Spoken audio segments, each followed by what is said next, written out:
We have some time for some questions, right? Yes. So, yes, sir. Just kind of a general question with regard to law enforcement and police. With regard to Second Amendment, we've been given the line that the police actually favor gun control. When I know personally, I've seen all kinds of surveys, that's not true by any means. In fact, they support us. On the jihadi side, is that the same situation where we're bullshitted into thinking that the police want to ignore it, but in fact they know what the deal is and what's going on? Yes. The question is, in regard to the Second Amendment, we're told that the police favor gun control, but the gentleman knows personally many who obviously do not. And is it the same situation with the First Amendment? Is that the correct summation? Okay. There's a great struggle going on in all the intelligence and law enforcement agencies. When I was speaking to them in years past, it was already going on then. The high-ups were political appointees who were politically correct and compromised. But the mid-level agents and the mid-level officers mostly were on board. They knew the truth and they were fighting a good fight. Now that's changing because you can imagine the extraordinary pressures that they're being put under. And when Brennan said, we're not only going to remove all these materials, but we're going to re-educate everybody who was trained by them, you can see the kinds of pressures that they're under. Nonetheless, the great Steve Emerson of the Investigative Project, who was on this issue long before most of us, he said just the other day that he's still in contact, sub rosa, on the QT, with a lot of people in government and law enforcement who want to get the truth and are working for the truth. And so this is one of the other reasons why there's still hope. It's not just so easy as to say, if we get a new president who has some sense, then everything will be okay. Because I was dismayed, to tell you the truth, at the third debate between Obama and Romney, the foreign policy debate, when Obama is saying, we've got to aid the Syrian rebels who were Al-Qaeda jihadis. You know, and Romney says, oh yes we do. And everything was me too, me too, me too, instead of articulating a genuine opposition.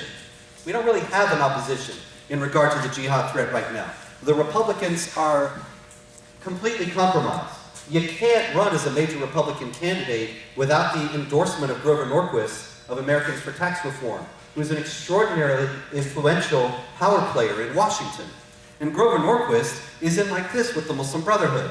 There are canceled checks that you can find online from Abdurrahman al-Amoudi to Norquist. Abdurrahman al-Amoudi was the leading moderate Muslim in the United States in the 90s. He was the head of the American Muslim Council, and he was another big power broker in the Washington establishment. There are pictures of him with Clinton, pictures of him with G.W. Bush, and he was tight with Norquist. And he's now in prison for financing Al-Qaeda. There's video of him on the mall in Washington in the year 2000 saying, hear this, Bill Clinton, we are all supporters of Hamas. We are all supporters of Hezbollah. Well, those are registered as terrorist organizations, listed as terrorist organizations by the State Department.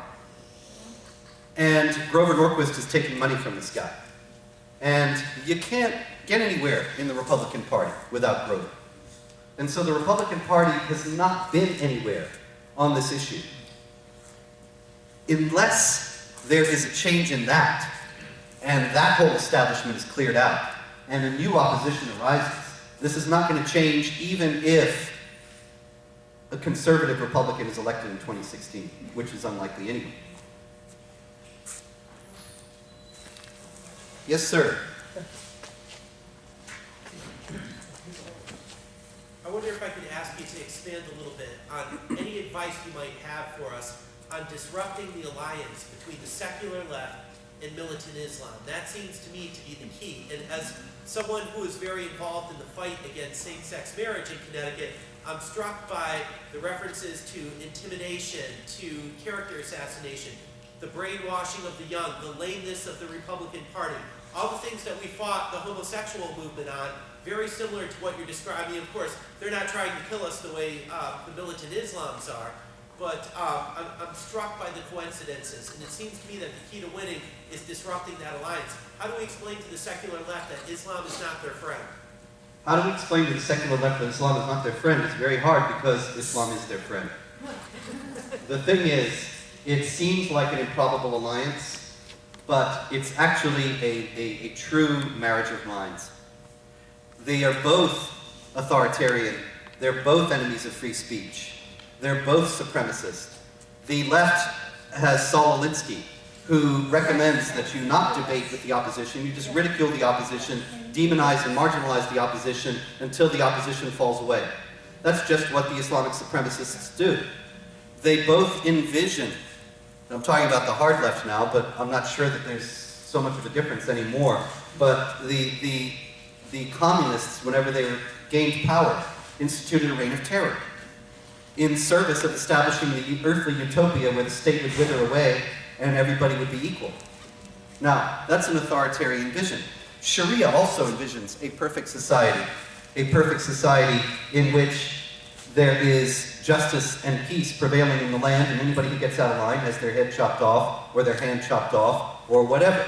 And so I think they're both violent totalitarians at heart. And also, the Muslims want the gay marriage because they want to destroy the idea that marriage is between one man and one woman. Because once they have marriage between one man and one woman out of the way, then they can have polygamy.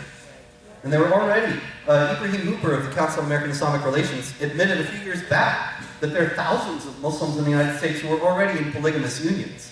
And he said, Islamic scholars disagree over whether that's permissible in the United States. And I read that and I thought, what?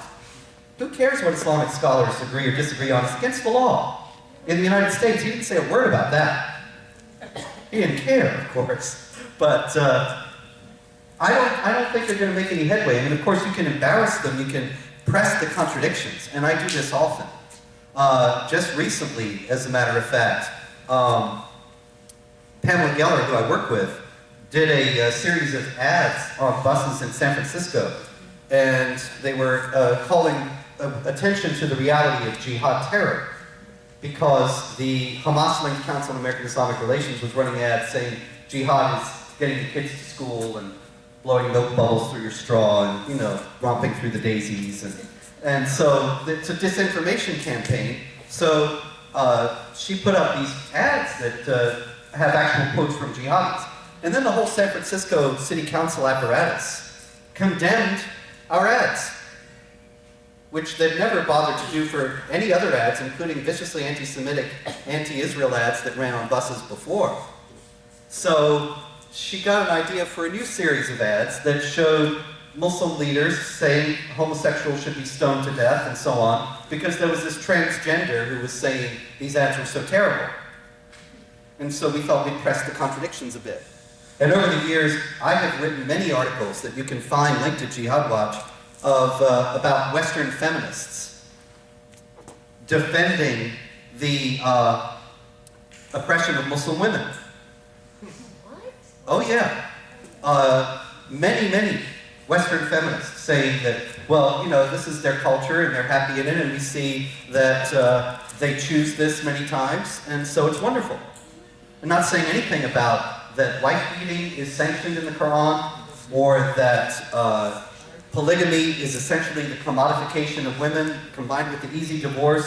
I'm not saying anything about the sex slavery, which is sanctioned in Islam. A lot of people don't know that, but in chapter 4, verse 3 of the Quran, it says that a man can have up to 4 wives, and that's at one time. You can just divorce them and get new ones, just like that. Just say, talaq, you're divorced. But you also can have the captives your right hands possess. Now the captives your right hands possess, those are infidel women who have been captured in battle. Now this is the Quran, and you might say, well, you know, you're finding these terrible things in the Quran that nobody really pays attention to, and you know there are bad things in the Bible too. Okay, but over the last couple of years, there have been 3 authorities, one in Kuwait, one in Egypt, and one in Saudi Arabia, saying, yeah, the Quran says Muslim men should have sex slaves. And the lady in Kuwait, it was a lady, a female legislator in Kuwait, saying that the Muslim jihadis, they should capture infidel women in Chechnya, which is incidentally where the Tsarnaevs are from, and press them into service for this as sex slaves for the Muslim men. And so this is not a dead letter. These people are on television saying this ought to be done in Muslim countries today. And so, in any case, the contradictions can be shown up. But I've written quite a few articles about feminists running interference for the Muslim oppression of women. And usually they just say, oh, no, no, no, I talk about that all the time. Okay, where? And then they clam up, because they don't. Yeah, you know, you were waiting before.